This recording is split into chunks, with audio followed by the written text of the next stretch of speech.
course, we all know about rejection. We all know about want to connect, need of validation.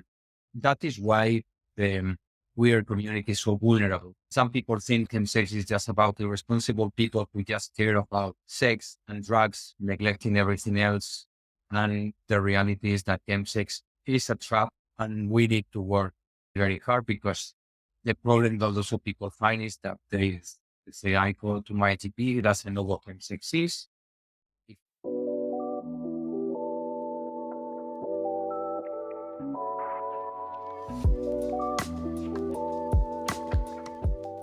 Hi, everyone. Welcome to the Unapologetic Podcast. My name is Pierre. I'm the host and the founder of the ethical gay brand Unapologetic. Joining me today on the podcast is Ignacio Labayen de Inza. He's the founder and CEO of the charity Controlling Chemsex. Controlling Chemsex is a charity that provides chemsex support to people affected by chemsex, either directly or indirectly. Welcome, Ignacio, and thanks for talking to me. Thank you, Pierre. I am very happy speaking with you, because we really need to talk about chemsex. So thank you for inviting me. No problem. Pleasure. What led you to start Controlling Chemsex? I'm originally from Madrid. I had problems as a gay man. I was having problems with drugs in the past. I moved to London to learn how to help people struggling with. At that point, it was mostly about cocaine, alcohol. Some people were using heroin. I joined an organization in London called Antidote. Initially was to support people who were struggling with that, with heroin or with cocaine mostly. Little by little, we started to see that there was a new reality coming up. We would see people who were injecting drugs. It wasn't something that was happening before. People with withdrawal symptoms, when you were using certain drugs that develop a physical dependency, that it wasn't happening before. People who were going to A&E with overdoses. So we had to learn from the beginning how to support people who were affected by a new reality that no one knew about. So we had to be learning from supporting people. And I was working with maybe 15, 20 people a week for many years. So that gave me a really good perspective. But also, I want to share that between 2015, I was really struggling with chems myself. And I don't know why I'm alive. And I don't know why I'm not prison. And I don't know why I'm not crazy, but I am here. So that gave me a different perspective to see how dark that hole is, to the point that I didn't know if I was going to be able to get over that. I was working at that point with different services at Dean Street, this sexual clinic in London. And in 2018, I created a document with David Stewart, who was the number one activist in chemsex, and he passed in 2021. Actually, this document was about what to do when something wrong happened in a chemsex scenario. For example, if someone was using drugs in a context and they were using G, which is a drug that is very easy to overdose. And if someone is passing out, when to call an ambulance, what to do when that was happening. We spoke with the London Ambulance Service. And David wanted to spread this among professionals, but I wanted to spread this among the people who were actually using chems. What I did was I created a profile on Grindr, and I started to put the profile rotating in different places. In London, Grindr is the most popular gay hub, which probably everyone knows about. The response was huge. There were lots of people asking for that information, but many people were asking for support because I don't know how to support my partner, or because, yes, I know that there is this service. They open Thursday between 6 and 8, but I am working at that time, or I know that it's a drop-in, so I'm scared of going there because I'm going to find people to maybe stay best friend of my partner, or maybe lots of needs came out from that project. And I tried to professionalize that. I spoke with the 5 or 6, the most important services in the UK, and no one really wants to do anything. So I was very upset. The need was there. And one day you were there. I said, you know what, well, if there is nothing and no one wants to do anything, maybe it's time to do something. And everything started then. Everything started in February, just before the lockdown. I was on my own. I didn't have anyone. I had to start with a website, with the domain, with all the credit. That's how everything started. This is the beginning, piece of venture. Just before we carry on, I'm just going to read definition of chemsex because I'm quite sure everybody knows, but just in case some people aren't really sure. Chemsex, according to the British Dictionary, is sexual activity engaged in while under the influence of stimulant drugs such as methamphetamine or methadone, typically involving several participants. The majority of interviewees had a history of recreational drug use prior to becoming involved in chemsex. So that's the definition. I would say that I would add something. What would you add?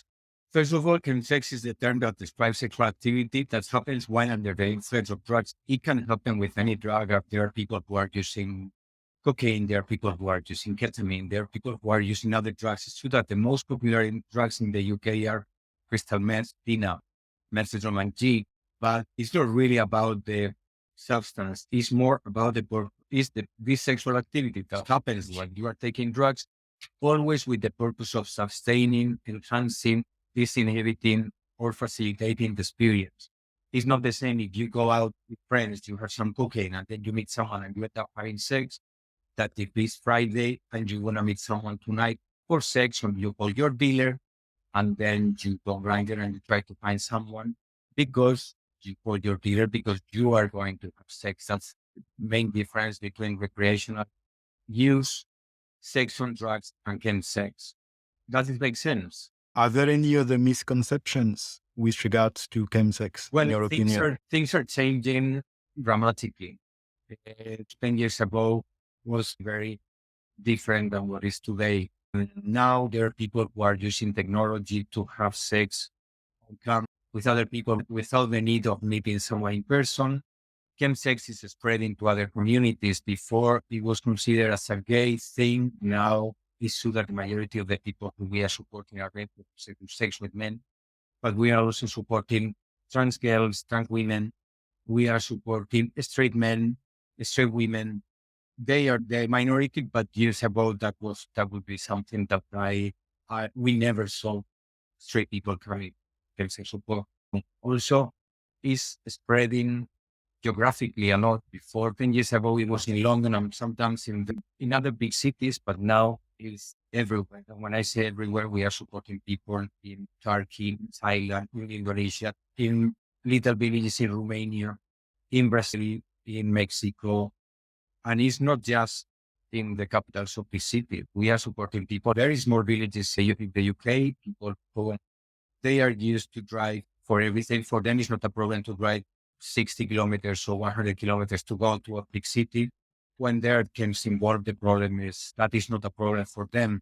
And they are not probably having chemsex in their little villages, but they are having chemsex in Leeds, in Sheffield, in Edinburgh, in Glasgow, in Cardiff. The worst thing was here in London. And lots of people, they were actually leaving London to stay away from Kent because London is going to kill me. So I'm going to go with my family to live there in a very small place. Now that's not an option anymore. So things are developing. They are changing a lot. And we need to be better because what was working in terms of chemsex support 10 years ago is not working anymore. But as you said, it's not so much about the drugs, it's more about the outcome. Can you tell us a bit more about that? There are many places in the world where methamphetamine is not available, but maybe there are other stimulants. It can be methadone, 3-MMC, 4-MMC, and cut different names, which is normally. It depends on where. If you go to a very small island, for example, it's going to be very expensive to buy ketamine, but maybe it's easier to buy G. It's the difference between a drug problem and chemsex is because in chemsex, you need to put in the picture lots of elements that are not involved in normal drug use. We're talking about sex, we are talking about fear, rejection, internal homophobia, diagnoses that are not very well managed. It's about loneliness, need of intimacy, need of connection. And this is very present. I could tell you maybe 9% of the people we support, at some point they mentioned they were loneliness or need of connections. And I go, with all my insecurities, I don't feel sexy enough. I'm scared of being rejected. And then one day I try something, I did something. And then I don't care about how I look. I see myself as sexy and attractive and I feel confident. And if someone rejects me, it's okay because there are many other people. I talk to everyone. I go to a cabin with five guys and we make jokes and I feel part of something.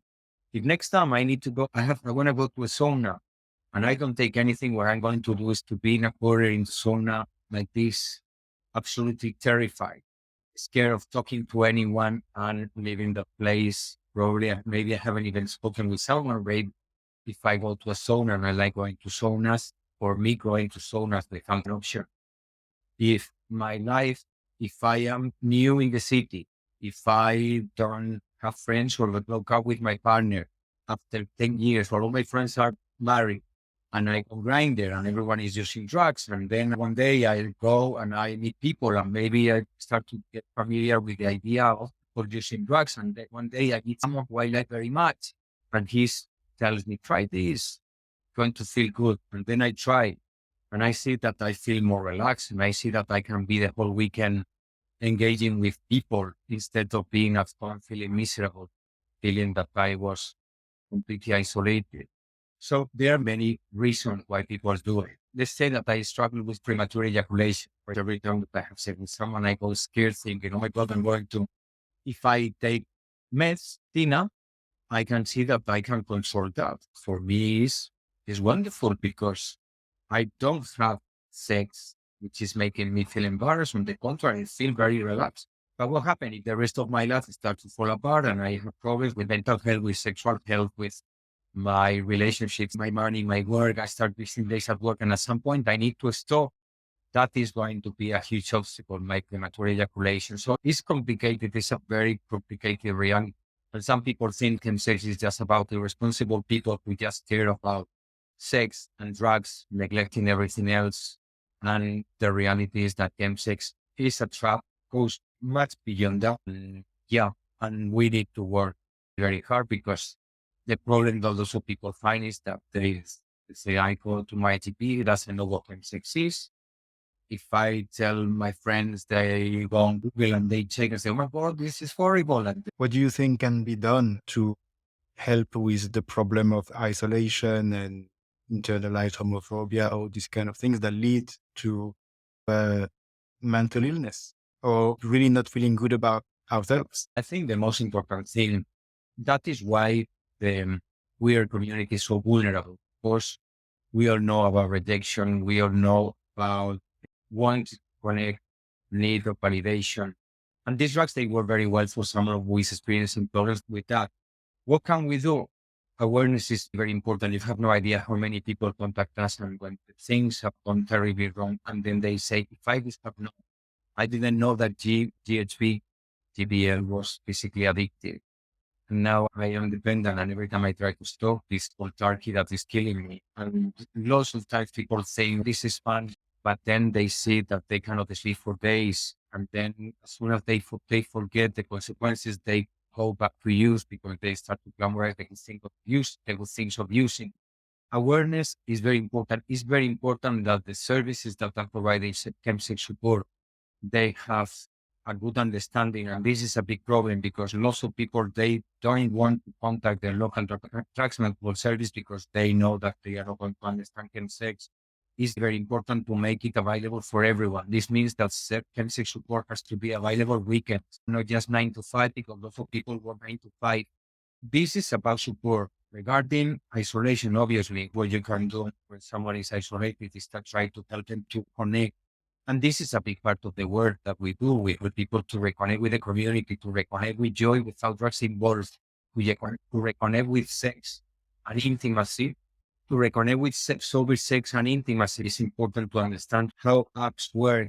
Sex is very available to the point that you go on Grindr and you can be having sex with a complete stranger in 10 minutes and maybe that person, there are drugs there. And sometimes many people, they say, the thing is that if I don't do drugs, I'm not going to be able to meet anyone.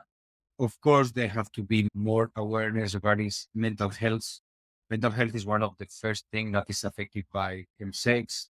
We're talking about anxiety, depression, calm downs, and not just that, paranoia, patients hearing voices, problems with mental health, serious mental health. this is why it's so important. We need to talk about sex because this is happening now. I know that probably in less than 100 meters of where I am, from where I am, pretty sure that there is someone who is struggling with that. And in Brighton, where you live, I'm sure it's exactly the same. Oh, yeah, I've been struggling. It's, You know, yeah. yeah, I know that firsthand. And what is the roadmap to recover from chemsex addiction? Okay. First of all, it's important to understand that a big problem that people find is that, let's say that I have been binging for 3 days and then I'm trying to recover and I promise myself never again, I'm not going to use ever again. And then maybe 1 or 2 weeks later, I can see myself using again. What happened with that? If my goal was I'm not going to use ever again and I end up using 2, 3 months later, what I feel is horrible about myself. I'm always reading everything. I'm not going to get over this. And my confidence about getting over this goes down. How we have to take this? We need to go with short-term goals. My goal is not to use for 1. This doesn't mean that I'm going to use the week up just after 1 week. But what is clear is if my goal is not to use in 1 week and I don't use for 1 week, I will feel very proud of myself. I will start to feel that I'm taking control back and my confidence is going to go up. So if we know that between today and next week, if I use, it's going to be because at some point I have cravings and I don't know how to manage that. I have to learn effective strategies to be able to manage my cravings because if I don't know how to do that, cravings can be cravings for sex, cravings for drugs, cravings for intimacy, cravings for confidence, for everything, because there are so many elements involved. The other reason why I could use drugs and chems is because at some point something unexpected happens that trigger my need of using. If it's Friday evening, I don't have any plan and I get a message on WhatsApp from someone who I met in the past saying, hey, what are you up to? Obviously, the temptation is going to be huge, or maybe I'm going to meet my friend Joe for dinner, and then my friend Joe cancels. What am I going to do now? So it's very important to understand there are going to be situations that could be a trigger we need to work on. And also it's important to plan. If my goal is not to use the drink today and next week, what am I going to do instead? Because if my plan is going to be watching Netflix and I get bored there half an hour, plan. But we need to plan properly. Properly is, okay, I'm going to meet my friend Joe for dinner on Friday. And then on Saturday, I'm going to go to the park. What happens if you come back after your dinner, your friend Joe, and you cannot sleep? It's important to think, what am I going to do if I can't sleep? Because if I can't sleep, my normal tendency is to go on Grindr, and we know what I'm going to find. Grindr in the morning of Friday. This is the first part that we need to take into account. Okay, short-term goal. What am I going to do with my cravings? What am I going to do with my triggers? And also, what am I going to do if I don't want to use? But this is not sustainable in time. If I am 25, for example, and I am horny 24/7, and I don't know how to have super sex, for how long I'm going to be able to stay away from games if sober sex is not an option. So it's very important to identify what is behind these games use. And it can be sober sex, need of connection, it can be excitement, it's very easy to meet people. It can be, it's allowing me to have the kind of sex I like. It's giving me validation when I'm using with other people. So it's about making changes. The same life that he has without drugs is not an option. After 2, 3 weeks, he's going to be on Grindr thinking, I'm going to meet someone, I'm going to have just only a little bit of G. It's very important to identify that and to make changes. Probably someone who's experiencing power with sober sex, probably he will have to learn how to reconnect with enjoyable sober sex. It's not an option to say, okay, my sex life is going to become boring. Your sex life is going to become boring and you are going to end up thinking, oh my God, I really like that sex, but I only can get it with drugs. How long are you going to stay away? And this is the way how we work here at Controlling Chemsex. We need to start from the beginning. And I'm very happy to say that it's working. We are teaching strategies all the time. The strategies that we have, they are big only try to keep busy, call a friend. We have to understand what happened when we cravings, for example. What are the obstacles when do you want to reconnect with someone? What happened with your self-esteem? This is What do people need to do to get in touch with you? reply very fast. We are working really hard precisely to be able to offer support as soon as possible. And when I say as soon as possible, it can be 1 week or 2 weeks. When people cannot wait. Also, people who are experienced in with chemsex, they are really living serious tragedies. So we have a program that is a daily program, so people can get support on a daily basis. As soon as they contact us, they go to this program. Then 1 week, 10 days later, if they engage with that program, they will have an assessment, and after the assessment, as soon as they are ready, they will start to work with a member of our team. It's important to understand that we cannot have waiting lists. So as soon as we see that we need more, what we do is we train more people. The training that we offer is really intense training. It can be maybe 6, 7, 8 months until someone starts to see clients. And we have psychologists, we have people who experience camps progress in the past. We have an amazing team, which is growing because obviously we cannot just think, okay, we are 10, we can support 50 people a week, and the rest of them, they will have to wait 1 month. No. So we cannot be 10, we have to be 15, we have to be 20, and this is how. So if someone wants to get support, the only thing they need to do is to send us an email, support@controllingchemsex.com. We will reply immediately. They won't have to share any personal information. We are not going to ask for names. We are not going to ask for unnecessary questions. We don't need to know where someone lives. We don't need their phone number. We don't need their email. We just need an email to communicate with. Sometimes it's an email that they just create. Everything that we offer is online.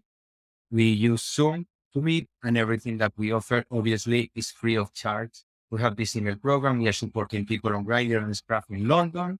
We have 4 different profiles that are rotating from areas. We have support for people affected by the cancers of an loved one. We are supporting partners. We are supporting friends.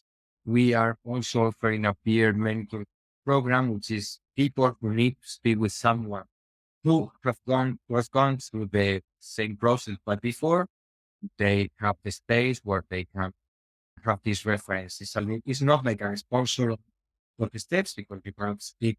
You have 1 hour, it's not a week. So it's not that you have your number and you can call to a sponsor anytime. We cannot work like that. But yeah, we also offer CBT. We offer different things. Yeah. And everything that we offer is free of charge. And we work fast and we care. And I am very proud of the amazing work that we are doing, because we are doing just nothing less than saving lives. In a way, it's a societal problem. Of course it is. There are lots of crimes related to chemsex, people who are raped, sexual assaults, mental health. There are people overdoses. A&E is full of people who are having problems with chemsex every weekend. And people are dying. There are suicides. There's effect is ruining families. People are losing their job. They have to go on benefits. So it's not just all these day people. No, the impact is huge for all the society. And what is more painful is that the majority of the society, they never heard about the word sex. And it's terribly sad, because we don't need to go very far away. I mean, if you go on Grindr, wherever you are today, Saturday, you are going to find people who are on chems, and they are looking for that. And not everyone who is using chems is experiencing problem. What advice would you give to somebody who is struggling with chemsex? Chemsex is not about just irresponsible people. Chemsex is lost about self-esteem, depression. We have very good information. If someone is interested in our website, there is one section which is how to support a loved one. In the section T. And the reality is that the more they understand this, the more effective their support will be.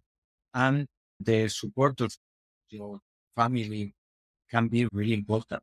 So if someone wants to know more, they will read that. Our website is very easy. It's controllingchemsex.com, and they can get an idea. And of course, there is an email there. If they need to talk to someone, they just need to email us and we will help them as well. We look after relatives and friends a lot, because they are in a really confusing place and they don't know what to do. And they say, if the person my husband needs rehab. I say, okay, yeah, I need rehab, but your husband We leave the rehab center one day, going to happen after that. Yeah, this is, as I said, this is also part of the support that we offer. What's next then for you for controlling chemsex? What is next? We need more paid people. Relying on volunteers. The volunteers are amazing. You have no idea how grateful I feel.